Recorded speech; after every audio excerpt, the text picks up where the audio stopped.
하나님의 말씀 요한복음 16장 5절에서 15절의 말씀입니다. 요한복음 16장 5절에서 15절의 말씀, 우리 한 목소리로 같이 읽도록 하겠습니다. 요한복음 16장 5절에서 15절의 말씀입니다. 시작. 지금 내가 나를 보내신 이에게로 가는데 너희 중에서 나더러 어디로 가는지 묻는 자가 없고 도리어 내가 이 말을 함으로 너희 마음에 근심이 가득하였도다. 그러나 내가 너희에게 실상을 말하노니 내가 떠나가는 것이 너희에게 유익이라. 내가 떠나가지 아니하면 보혜사가 너희에게로 오시지 아니할 것이요 가면 내가 그를 너희에게로 보내리니 그가 와서 죄에 대하여 의에 대하여 심판에 대하여 세상을 책망하시리라.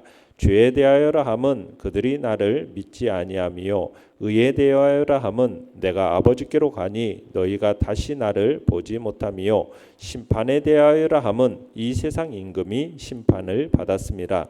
내가 아직도 너희에게 이를 것이 많으나 지금은 너희가 감당하지 못하리라. 그러나 진리의 성령이 오시면 그가 너희를 모든 진리 가운데로 인도하시리니 그가 스스로 말하지 않고 오직 들은 것을 말하며 장래 일을 너희에게 알리시리라. 그가 내 영광을 나타내리니 내 것을 가지고 너희에게 알리시겠습니다. 무릇 아버지께 있는 것은 다 내 것이라. 그러므로 내가 말하기를 그가 내 것을 가지고 너희에게 알리시리라 하였노라.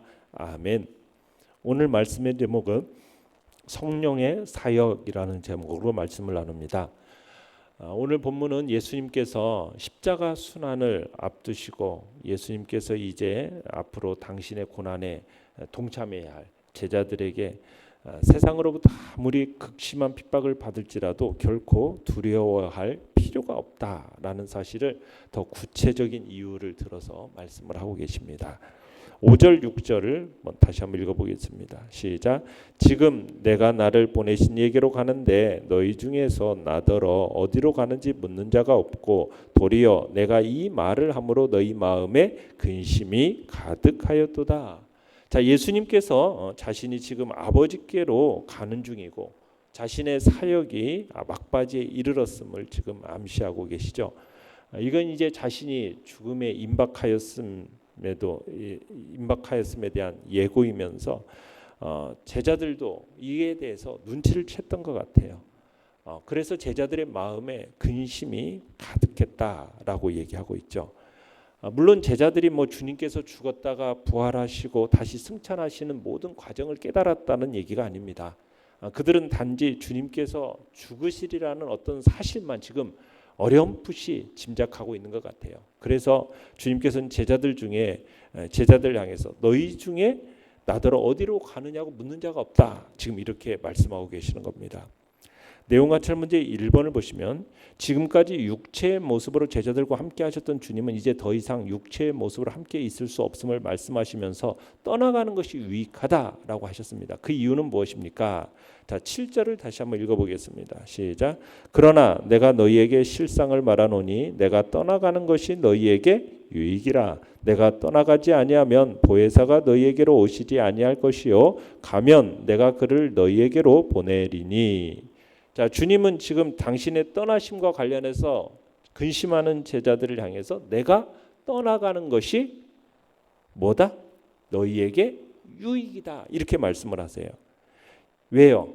예수님이 떠나가셔야만이 누가 오십니까? 보혜사 성령님이 제자들에게 오시기 때문입니다. 그러니까 성령님이 오심이 제자들에게 유익이 된다는 거예요. 이게 제자들에게 어떤 유익이냐? 첫 번째로는 성령님이 오셔야 이 제자들의 지각을 열어줘서 그래서 예수님이 이 땅에 오신 목적을 깨달을 수가 있기 때문이에요. 지각을 성령께서 열어주지 않으시면 예수님이 이 땅에 오신 목적을 도무지 이해하지 못하고 깨닫지 못할 것이니 성령님이 오심으로써 깨닫게 되기 때문에 이 성령님이 오심이 유익하다라는 겁니다. 두 번째로 예수님이 육체로 존재하시는 분이면은 제자들 곁에 항상 함께 계실 수가 없어요.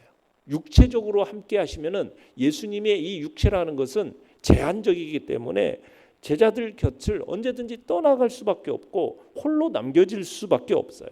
그런데 성령님이 오시면은 이제는 제자들의 마음속에 항상 떠나지 않고 언제 어디서나 동행하실 수 있기 때문에 성령님이 오시는 것이 유익하다라는 거예요. 세 번째는 예수님께서 이루신 이 구속사역을 적용시키시는 분은 바로 성령 하나님이세요. 이것이 어떻게 가능하냐? 예수님이 승천하셔야만이 가능한 거예요. 예수님이 승천하셔야만이 성령 하나님을 이 땅에 보내주시는 강림이 가능하기 때문에 떠나가는 것이 유익하다라고 말씀을 하시는 겁니다. 그래서 성령님은 예수님께서 아버지께로 가지시 않으면은 제자들에게 오시지 않는다라는 거예요. 왜? 성령님은 어떻게 이 땅에 오시느냐? 예수님께서 십자가상에서 완성하신 그 대속의 능력을 각 개인에게 적용하는 것을 주된 사역으로 삼으시는 것이 성령님의 사역입니다.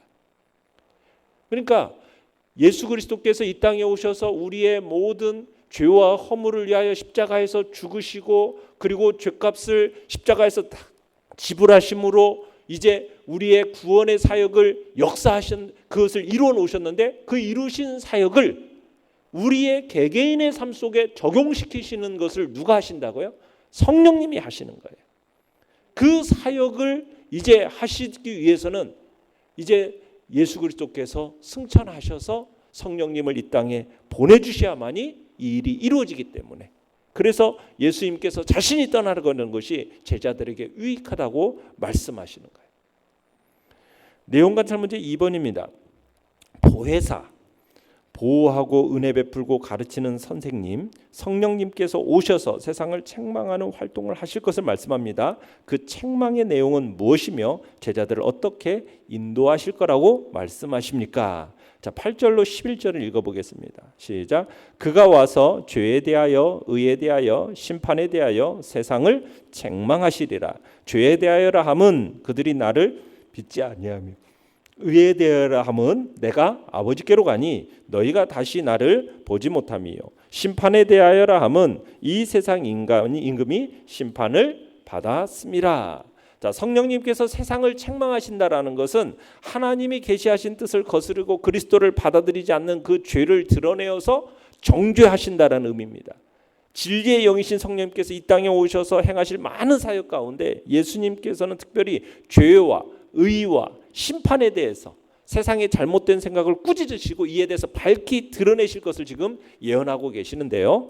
죄에 대하여라 함은 뭐라고 얘기하고 있습니까? 죄에 대하여라 하면 뭐래요? 그들이 나를 믿지 아니하며. 자, 그러니까 이 세상에서 가장 심각한 죄가 무슨 죄라는 얘기입니까? 하나님의 아들인 자신을 믿지 않는 죄가 가장 심각한 죄임을 보여주고 있습니다. 우리는 죄 하면은 주로 어떤 율법적인 윤리적인 어떤 문제를 지은 것을 죄라고 생각을 해요. 그런데 예수님에 대한 불신앙에 대해서는 죄의 범주로 우리가 포함시키지 않는 경향이 굉장히 많습니다. 그런데 성령님께서 임하시면 예수님을 믿지 않는 죄가 얼마나 큰 죄인가를 깨달아 알게 될 거라는 거예요. 예수님은 인류에게 주어진 마지막 기회입니다. 마지막 기회예요. 예수님을 거부한다라는 것은 곧 하나님의 긍휼을 거부하는 겁니다. 그러면은 예수님을 거부하는 것은 이 세상 사람들에게 또 아무 소망이 없다라는 거예요. 여러분, 인간의 원죄가 어떻게 해서 생겼습니까? 하나님께 대한 불신앙, 하나님께 대한 불순종에서 기인된 게 바로 원죄입니다. 사람이 정죄를 받고 심판에 이르게 되는 것, 이것은 무엇이냐? 바로 예수 그리스도를 믿지 않음에서 그 원인을 찾을 수 있다는 거예요. 그러니까 단 한 사람도 예외 없이 예수님 믿기를 거부하는 것은 심판을 받고 멸망에 들어가게 된다라고 얘기하고 있는 겁니다. 자, 그러면서 의에 대하여라 함은이라고 얘기를 하고 있죠. 의에 대하여라 함은 뭐라고 얘기합니까? 내가 아버지께로 가니 너희가 다시 나를 보지 못하며. 예수님이 승천하시는 것, 이것이 곧 세상을 구원하시는 예수님을 통해서 이루어진 의를 증거하는 것이다 라고 얘기합니다. 그러니까 예수님이 죽었다가 다시 살아나셔서 하나님께로 올라가시는 이 사실은 바로 예수님이 무죄하시고 완전히 의로우신 분이라는 것을 증명하는 사건이라는 겁니다. 왜요? 죄 있는 자는 다시 살아나서 하나님께로 올라갈 수가 없기 때문입니다. 더구나 예수님의 죽음은 우리의 의를 이루기 위한 위대한 사건임을 얘기하고 있습니다. 예수님은 우리를 위한 화목제물로 이 세상에 오셨어요. 자신의 몸을 제물로 우리의 죄악을 속하여 주신 겁니다. 그래서 우리 모두는 그분의 흘리신 피로 말미암아 구속함을 받게 되는 거예요. 그런데 성령님께서 바로 예수님께서 의로우신 분이라는 사실과 함께 모든 사람으로 말미암아 이 예수 그리스도의 의를 힘입어서 하나님 앞에 설 수 있다라는 이 복음의 핵심을 우리로 하여금 알게 해주시는 것이 바로 성령님이에요. 그러니까 예수님의 죽음이 죄의 문제에 대한 유일하고 완전한 해답이시라는 사실에 대해서 의에 대해서 지금 증거하시는 이 성령님의 역사가 아니고서는 지금 아무도 확신하지 못함을 얘기하고 있는 겁니다. 그러면서 11절에 심판에 대하여라 함은 이 세상 임금이 심판을 받았음이라 이렇게 얘기를 하고 있죠. 자, 이 세상 임금이 누구입니까? 사탄입니다. 사탄은 이미 심판을 받았다는 거예요. 예수 그리스도가 승리가 확정이 되었다라는 거예요. 어떻게 보면 예수 그리스도의 이 십자가와 부활 사건은 어떻게 보면 신적 권위로 내려지는 사탄에 대한 사법적인 심판을 포함하고 있는 겁니다. 십자가에 달려서 고통을 받으시고 죽어가는 분은 예수님이었지만 여러분 실제로 심판받는 건 누구였다는 겁니까? 사탄이라는 거예요. 예수님께서 마귀의 일을 멸하기 위해서 이 땅에 오셨다고 성경은 얘기하고 있어요. 그러면서 내가 다 이루었다. 예수님이 십자가에서 외치셨잖아요. 그 외침은 죄인에 대한 어떤 대속의 문제만이 아니라 사탄에 대한 심판까지도 완료되었음을 선포하고 계시는 거예요. 사탄은 두 가지 권세로 세상을 지배합니다. 뭘로 세상을 지배합니까? 죄와 사망이라는 권세로 이 세상을 지배하는 게 사탄이에요. 그런데 그 십자가에서 죄에 대한 승리, 부활로 말미암아 죽음에 대한 승리, 이것을 보여주신 거예요. 그러니까 사탄이 십자가와 부활로 말미암아 심판받은 사실을 보여주고 있는 거예요. 그러니까 예수님의 죽으심, 예수님의 부활, 이것은 바로 세상의 죄, 세상의 사망에 대한 심판이 이루어진 것입니다. 자, 그 다음에 13절을 읽어보겠습니다. 13절 시작. 그러나 진리의 성령이 오시면 그가 너희를 모든 진리 가운데로 인도하시리니 그가 스스로 말하지 않고 오직 들은 것을 말하며 장래일을 너희에게 알리시리라. 자, 진리의 성령님이 오시면 성도들을 어디 가운데로 인도하신다고요? 모든 진리 가운데로 인도하실 거라는 거죠. 인간에 대한 하나님의 인도하심은 바로 진리와 길이신 예수를 통해 절정을 이루게 되는데 성령님께서는 우리를 또한 친절한 안내자가 되셔서 진리로 가는 그 길을 보여주신다는 거죠. 두 번째는 성도들에게 뭘 알려주신대요? 장래일을 너희에게 알리시리라. 장래일을 알려주신다고 얘기하고 있죠. 그러니까 우리 안에 계시는 성령 하나님께서 매일매일 계속해서 우리에게 장래의 일을 가르쳐 주신다라는 거예요. 그것은 뭡니까? 우리가 하나님의 계획에 대해서, 목적에 대해서 무지하다라는 것을, 알지 못한다라는 것을 우리에게 가르쳐 주고 있는 것이고, 우리의 인간의 실상이 그렇습니다. 우리는 하나님의 계획에 대해서, 하나님의 목적에 대해서 우리는 잘 몰라요. 하나님의 계획에 따라 우리가 살아야 되는 것이, 그것이 우리 인생의 목적인데 그걸 잘 알지 못하기 때문에 누가 그것을 가르쳐 준다고요? 바로 성령 하나님께서 우리에게 그것을 가르쳐 주신다는 거예요. 그런데 성령 하나님이 우리에게 가르쳐 주시는 것은 어떤 새로운 것을 가르쳐 주는 것이 아니라는 거예요. 전혀 새로운 것을 말씀하시는 분이 아니라는 거예요. 뭘만 가르쳐 주세요? 예수님을 통해서 이미 계시된 사실만을 가르쳐 주신대요. 그러니까 어떤 사람들이 나는 성령님의 계시를 받았어. 그러면서 성경에서 나오지 않는 것을 말하는 사람은 그 사람은 성령의 계시를 받은 사람이 아니에요. 그 사람은 성령의 계시를 받은 사람이 아니에요. 그런 사람들한테 속지 말아야 돼요. 성령님은 단지 뭘만은 말한대요. 자의로 말하지 않는데요.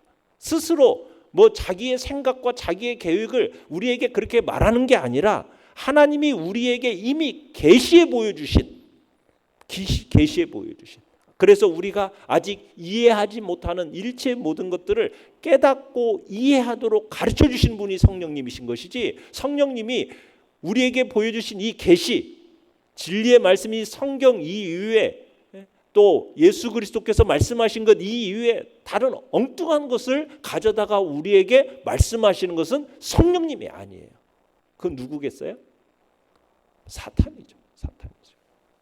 그래서 우리는 성령님의 역사가 어디에서 계시된 하나님의 말씀 안에서 이렇게 이루어져 간다라는 것을 우리는 기억하고 그것을 깨닫고 이해하도록 가르쳐 주시는 분이 성령님의 역사지, 어디 뜬금없는 것을 갖다가 우리에게 말씀에도 없는 것을 우리에게 가르쳐 주는 것은 그것은 잘못된 교훈이라는 것. 연구와 묵상 문제 3번입니다. 보혜사 성령님은 제자들에게 오셔서 그들을 안내하며 가르치며 예수 그리스도에 대하여 증거하며 모든 진리로 인도하고 앞으로 일어날 일을 선포하며 그를 영화롭게 하는 사역을 하십니다. 여기서 당신이 성령님의 사역에 대해서 새롭게 깨닫게 된 것은 무엇입니까? 우리 14절을 읽어보겠습니다. 시작. 그가 내 영광을 나타내리니 내 것을 가지고 너희에게 알리시겠습니다. 성령님의 역할이 뭐냐? 예수 그리스도를 영화롭게 하는 거라는 거예요. 예수님께서 죽기까지 복종하시고 아버지께 영광을 돌리셨던 것처럼 성령님이 하신 일도 뭐냐? 예수 그리스도의 인격과 그분의 사역의 의미를 분명하게 알리심으로써 예수 그리스도를 영화롭게 하는 것이 바로 성령님의 역할이에요. 성령님 스스로 막 뭔가를 하는 게 아니에요. 우리로 하여금 예수 그리스도의 실체를 알게 하고 그 앞에 엎드려서 주라고 고백하게 하게 하시는 분, 그 역할을 하시는 분이 성령님이신 거지. 성령님의 사역은 예수 그리스도를 알리는 일에 집중되어져 있습니다. 성령님은 독자적으로 어떤 일을 계획하고 추진하시는 분이 아니라는 거예요. 예수 그리스도를 알리기 위해서 역사하시는 분이 성령님의 역할이에요. 성령님의 사역은 예수 그리스도가 중심적입니다.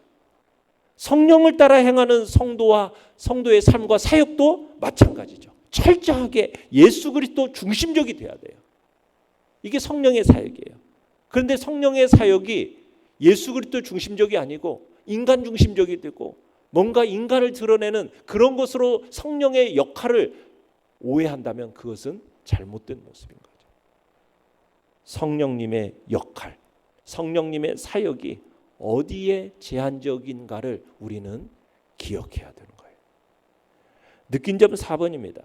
보혜사 성령님은 아들이신 예수님께서 아버지이신 하나님께 요청하고 아버지께서 아들의 이름으로 아들이 아버지로부터 보내신 분입니다.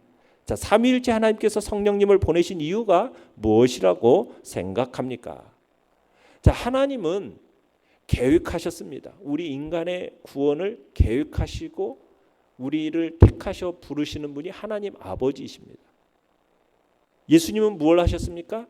아버지의 그 계획과 목적에 따라서 구원의 사역을 완성하셨습니다. 자, 그러면 성령님의 사역은 무엇입니까? 하나님께서 그리고 예수 그리스도께서 성자 하나님께서 성령님을 보내셔서 성령님을 통해 예수님이 아버지의 뜻을 따라 성취한 일을 우리 개개인이 깨달아 알도록 하시는 역할이 바로 성령님의 역할이에요. 예수님께서 구원의 중심이시죠. 그리고 아버지께서는 하늘과 땅의 모든 권세를 아들에게 주셨고 심판하는 권세까지도 모두 그 아들에게 위임하셨습니다. 그래서 예수님을 거부하고는 하나님과 화목할 수 있는 방법이 도무지가 없어요. 하나님 아버지께서 인정하시는 사람들은 성령님을 통해서 예수님을 주라고 하나님으로 받아들이는 이들만이 바로 하나님 아버지께서 인정하시고 구원의 역사를 이뤄나가는데 바로 예수 그리스도를 주와 하나님으로 받아들이도록 역할을 하시는 분이 누구이십니까? 그 사역을 우리의 삶 속에 적용시키시는 분이 누구이십니까? 바로 성령님입니다. 그러니까 각자의 역할 분담이 있는 거예요. 하나님 아버지의 계획하심과 성자 하나님의 그 구원의 사역을 이루심과 그리고 성령 하나님께서는 그 구원의 사역을 우리 개개인의 삶에 적용시키시는 그 사역이 성령님의 역할로 각자 역할 분담을 따라서 우리의 구원 사역을 이루어 가시는 계시는 거예요. 결단과 적용 5번입니다. 보혜사 성령님이 오셨다라는 것이 당신의 삶에 어떤 위로와 도움이 됩니까? 당신은 삶의 어려운 고난의 순간에 어떻게 성령님의 도우심을 구해야 하겠습니까? 자, 하나님께서는 우리의 인생을 위한 친절한 안내자로서 성령님을 보내주셨습니다. 우리가 낯선 곳을 여행하려고 하면은 우리가 누가 필요합니까? 가이드가 필요하죠. 어떤 가이드가 필요하겠어요? 유능한 가이드가 필요해요. 그죠? 그곳의 지리에 익숙하고 모든 사정에 밝은 사람의 안내를 받으면은 어때요? 우리의 여행이 즐겁습니다. 시간 낭비가 줄어들어요. 내가 원하는 곳을 언제든지 둘러볼 수 있는 것이 바로 유능한 가이드를 만나면 되는 거예요. 우리 인생도 마찬가지입니다. 우리는 우리가 가는 길을 알아요, 몰라요? 우리는 전혀 알지 못하는 그 길을 걸어가고 있는 거예요. 그런데 우리에게 하나님께서 유능한 가이드를 붙여주셨습니다. 우리를 진리 가운데로 행할 수 있도록 인도하시는 가이드, 그분이 누구라고요? 성령님이 우리의 인생의 가이드로 붙여주신 거예요. 그래서 우리는 알 수 없는 그 길을 우리를 인도해 주시는 거예요. 바르게 갈 수 있도록 인도해 주시는 거예요. 우리 곁에 서셔서 낯설고 험하기만 한 이 길을 잘 갈 수 있도록 도와주시는 분, 그분이 바로 성령 하나님이십니다. 그래서 우리는 성령님의 충만함을 받기를, 그래서 성령의 인도함을 항상 받기를 우리는 주님 앞에서 기도하고 결단해야 할 것입니다. 성령님은 바로 우리에게 약속된 은혜고 하나님이 주신 선물이에요. 그래서 우리는 기도함으로써 성령의 충만함을 받을 수 있고 우리가 성령님의 안내를 받아서 살아갈 수 있게 되는 것입니다. 오늘 이 시간에도 성령의 충만함과 성령의 복된 인도함이 우리의 삶 속에 나타날 수 있기를 소원하면서 나아가시길 바랍니다. 오늘의 기도 같이 읽겠습니다. 시작. 우리를 위해 보내주신 성령님을 깊이 의뢰하며 승리하는 삶을 살게 하소서. 아멘. 말씀을 생각하며 기도하시고요. 연약한 우리 지체들을 위해서 기도해 주시며 특별히 이번 주 새생명 전도 축제 위에 또 주님 성도들 사람들 불러 모아 주시고 구원과 생명의 역사를 이루도록 준비되어지는 순서마다 역사하시고 말씀 속에서 구원과 생명의 역사가 충만하게 드러나도록 위해서 기도해 주시기 바랍니다. 주여, 우리 세 번 부르짖으며 나아갑니다. 주여, 주여, 주여.